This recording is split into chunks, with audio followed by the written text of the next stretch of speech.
Bucket process history. When a bucket goes through all the stages and is cleaned, it becomes available for new processes. However, the history of that bucket is saved, allowing you to view all the processes it has been involved in. Viewing bucket history. In the sidebar menu, click on Processes. Click on the View History button. Here you can see all the buckets that have completed one or more processes. Available filters. Filter by date. Choose a specific period. Filter by year. View processes from a specific year. Filter by species. For example, when selecting Pleurotus eryngi, the list will be empty if no process has been started with that species yet.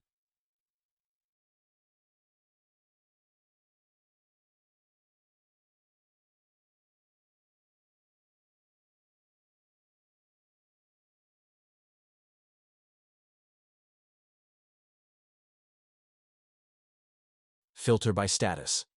View only contaminated buckets or those that have completed the process without issues.